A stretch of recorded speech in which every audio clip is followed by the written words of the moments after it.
Brasília, hoje tem um convidado especial. Estou aqui ao lado de Jair Bolsonaro. Tudo bem, deputado? Boa tarde. Tudo bem, obrigado pela oportunidade. E nós acreditamos no Brasil. Estou à tua disposição. A gente tem que acreditar, não podemos perder a esperança, apesar dos pesares, né, deputado? Apesar desse escândalo aí, inacreditável até, né? A que ponto chegou. Confesso que algumas coisas até nem sabia que acontecia, mas em grande parte sim. Mas nós precisávamos passar por essa situação. Realmente abrir a barriga do paciente, né? E ver o que está podre lá dentro. O senhor acompanhou desde finalzinho de 2014, no início de 2015, naquela primeira grande manifestação nacional, que foi dia 15 de março de 2015, até a última que veio culminar com o impeachment da presidente Dilma Rousseff. O senhor acompanhou no Brasil inteiro, ora em Brasília, ora em São Paulo, no Rio de Janeiro, em outros estados, participando daqueles movimentos. O povo foi para a rua e fez valer o seu direito. O povo foi para a rua, poucos parlamentares foram para a rua, deixa bem claro isso daí. Em Brasília aqui foi excepcional aqui o movimento. Tive em São Paulo também, no Rio. Tive em Fortaleza também, um desses movimentos, andando o Brasil todo. E essa participação do povo é que, no meu entender, que deu combustível para a Lava Jato prosseguir. E acho agora que a equipe Lava Jato está precisando de mais um combustível, porque medidas aqui dentro estão sendo tomadas, como, por exemplo, querer criminalizar o abuso de autoridade de uma forma diferente a como nós pensamos. Isso aí é endereço certo, né? Eles estão querendo calar a boca do juiz Sérgio Moro. Ele é a equipe dele, né? E não haver mais investigação para mais nada. Como, por exemplo, hoje não existe mais CPI. Hoje não. Desde que o PT chegou ao governo, as CPIs que tiveram aqui foram para apurar aí briga de marido e mulher. Okay? Agora querem também numa nova reforma política, né? Botar a lista fechada, que é para botar na frente aqueles que estão citados na Lava Jato, porque estando na frente da lista, garante a reeleição dele. E ao garantir a reeleição, ele continua com foro privilegiado, que é quase uma garantia de que será prescrito, no mínimo, esse processo no Supremo Tribunal Federal. Eu tinha até colocado na pauta aqui a questão da reforma política, mas, deputado, a gente nota, quando eu toquei no assunto das manifestações, né, você participou, inclusive, de uma manifestação aqui em Brasília, que foi coordenada por um dos movimentos nossos aqui, que foi o Movimento Limpa Brasil. Então, aqui em Brasília, Movimento Limpa Brasil, Vem Pra Rua, Brasil Livre, né, Revoltados Online, enfim, os movimentos nacionais. São Paulo foi da mesma forma, no Rio de Janeiro foi da mesma forma.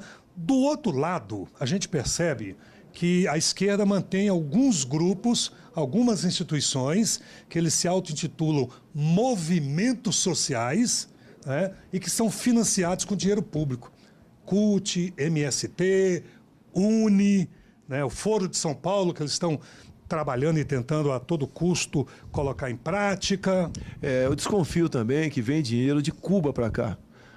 Lá no passado também via de Cuba, que entrava via União Soviética para financiar. Esses mesmos que estão presos hoje, quando jovens no passado, tentaram impor aqui uma ditadura do proletariado aqui. Qual o dinheiro via Cuba? Que o Brasil mantém um acordo com Cuba, conhecido como Mais Médicos, e nós mandamos por ano 1 bilhão e 300 milhões de reais para a ditadura cubana. Eu aceito o médico cubano aqui, desde que, obviamente, ele faça o teste de revalida, como qualquer outro estrangeiro que quiser trabalhar aqui tinha que fazer isso daqui. Também o salário fosse integralmente dele e ele pudesse trazer a família para cá. Você vê, essa esquerdalha que está aí fala tanto em direitos humanos, mas você pega uma médica cubana aqui, que é um ser humano, tá aqui, eu tenho pena deles, muitos deles que estão aqui, pergunta, onde está seus filhos? 10, 20% do salário só? Recebe 2 mil e poucos reais, o restante vai lá para a ditadura cubana. Aí pergunta onde estão seus 2, 3, 4 filhos. Às vezes 3, 4, 5, 6 anos, todos em Cuba, refém. Que se ela conseguir trazer o filho para cá, o temor da ditadura cubana é que ele deserte, vá para Miami, né, vá para os Estados Unidos.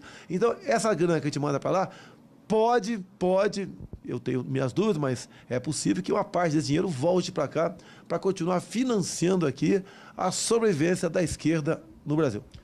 Difícil a gente ver que quando eles ficam doentes, vão para o Albert Einstein, lá em São Paulo, né? Nada de mais médico, né? Na verdade, eles vão para o Sírio-Libanês. Eu lembro que o Lula, né, ainda no governo, falou que o Obama deveria copiar o nosso SUS lá. Agora, quando ele teve um problema logo depois, ele não foi para o SUS, ele foi para o Sírio-Libanês, em São Paulo.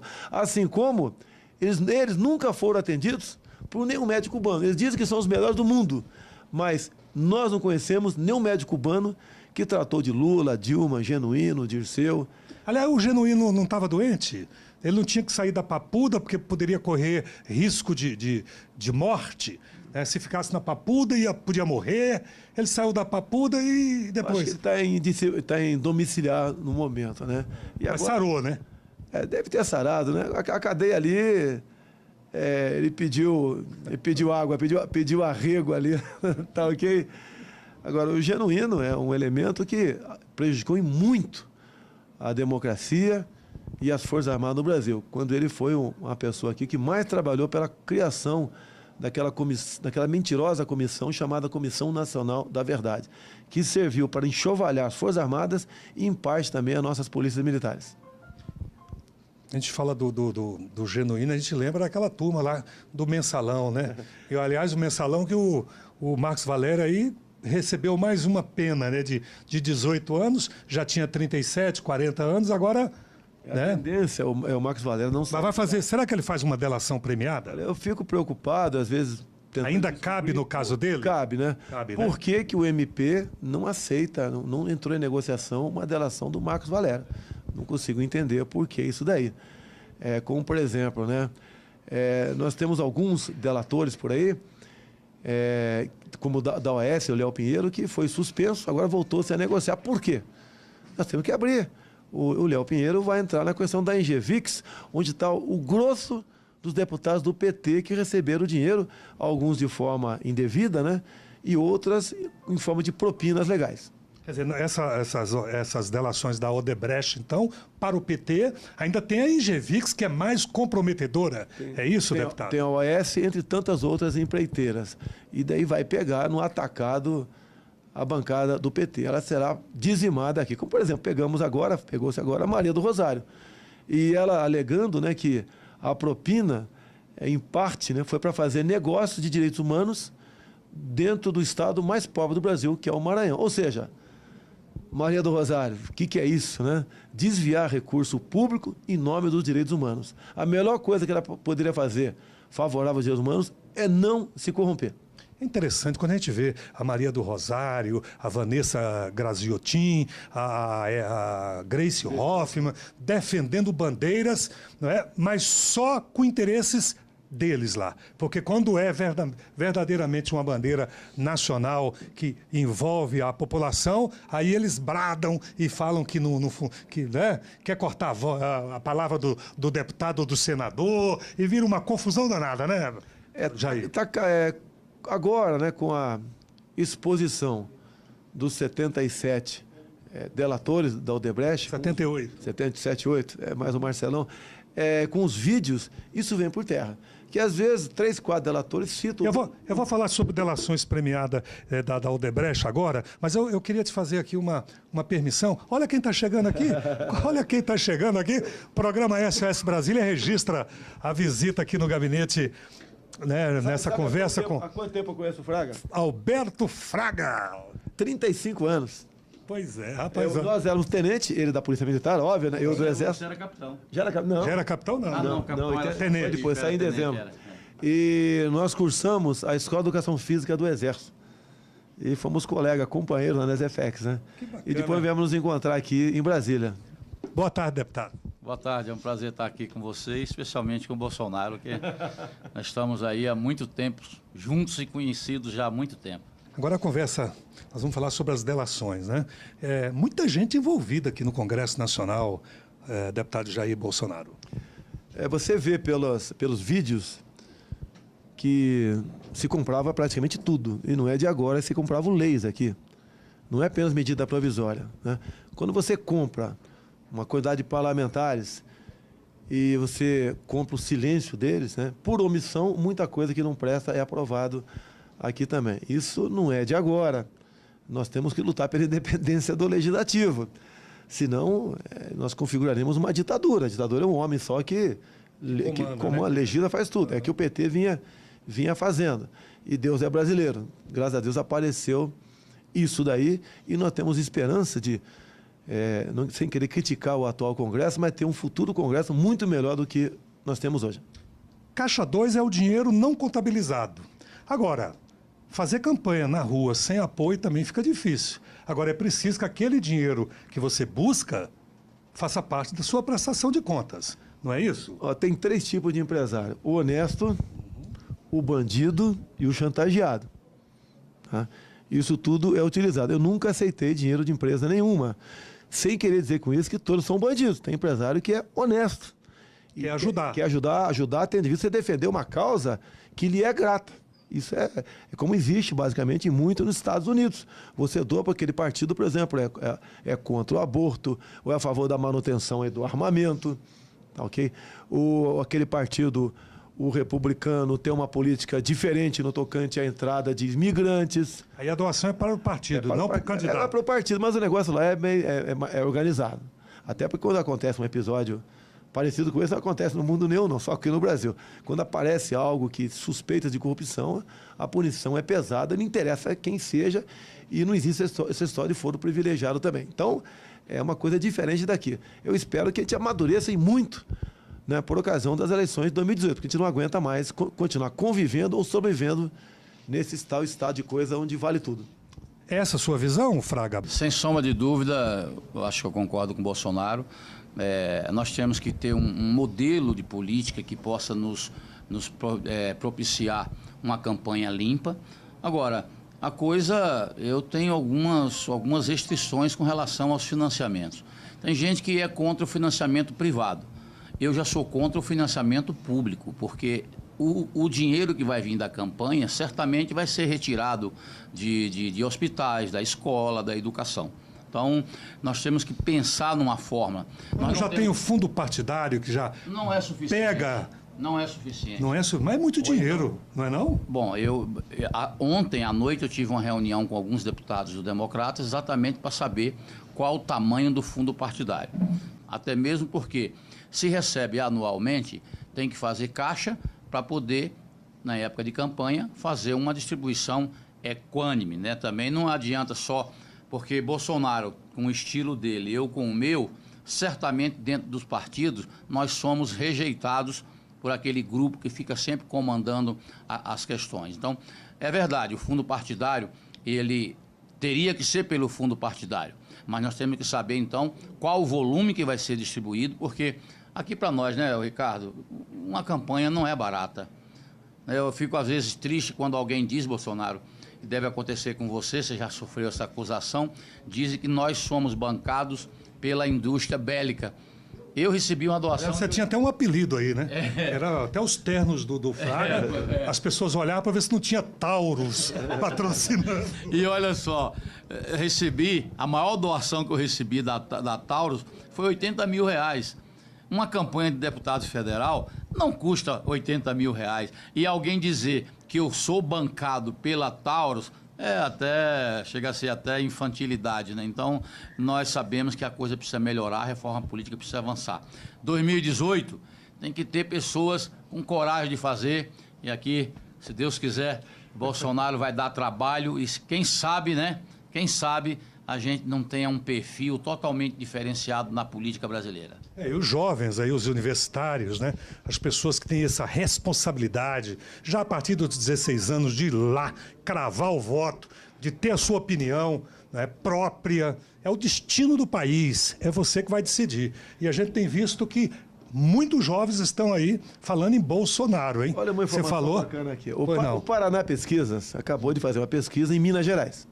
E no extrato de 16 a 24 anos, eu estou em primeiro lugar com 30%. É a juventude, olha a juventude. Fraga, essa mídia aqui, que é Fantástica, de graça, vai decidir as eleições, quer seja para deputado federal, governador ou presidente o ano que vem. Plenamente, mas não corre o risco deles tirarem do ar, não? Porque lá na época das manifestações, tentaram tirar. Facebook, o WhatsApp... Você poderia pegar um juiz mal intencionado ou de esquerda, que tem, E como já aconteceu... Já aconteceu, Fraga. Enquanto ele tem de vista que ele alegar simplesmente que certas informações não foram fornecidas pelo WhatsApp e tirar do ar. 2, 3, 4, 5 dias. Agora o PT ia tirar isso do ar. Não foi à toa que eles criaram o Marco Civil da internet. E tinha 2 artigos, permitia regulamentações por decreto. E no decreto você bota o que você bem entender. E depois você corra atrás, ativações na justiça ou para modificar o decreto, para derrubar o decreto do governo aqui nessa casa, você não ia conseguir. E eles queriam, basicamente, Fraga, você deve estar lembrado aqui, inventando a figura do crime de ódio. Eu chamei o Fraga de gordo. Ô, seu gordo! Aí é ódio, é crime de ódio. Eu vou ser punido por causa disso aqui. Então, eles iam ter basicamente, equipes, né? Entrando tudo quanto é Facebook e nessas mídias nossas. Na verdade, eles queriam ter o controle penal, né? Exatamente.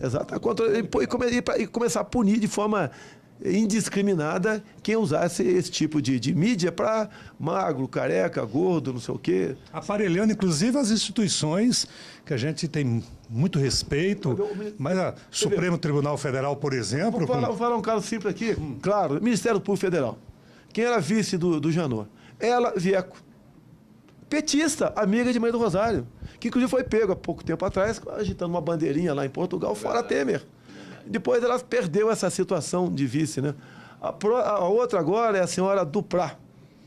Tá? A senhora Duprá é outra, é a mesma coisa. Inclusive agora, a Mãe do Rosário protocolou uma ação minha dizendo que eu fui racista, né? Porque eu falei que tinha um cidadão afrodescendente gordo pesando aí 8 arrobas. Ok?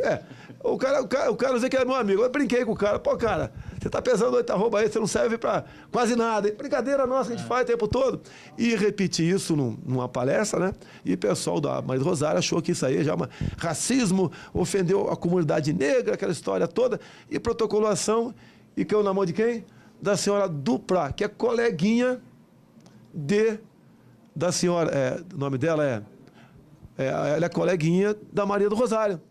Então, se ela que vai dar o parecer, com toda certeza, né, vai acabar encaminhando para o Supremo Tribunal Federal. Isso aí. Aparelhamento do Estado. Né? É o que eu acabei de falar, o aparelhamento, que era uma das táticas, né, do governo passado. Lembrei o nome dela. 13 anos. Débora Duprá. Débora Duprá. Já é conhecida. Ela está com essa questão do sem partido, escola sem partido. Ela deu umas declarações ultimamente aí muito polêmicas. Se fosse você, Bolsonaro, você estava no pau da goiaba. Você sabe o que ela falou aqui na Câmara? Nós temos gravado e filmado aqui.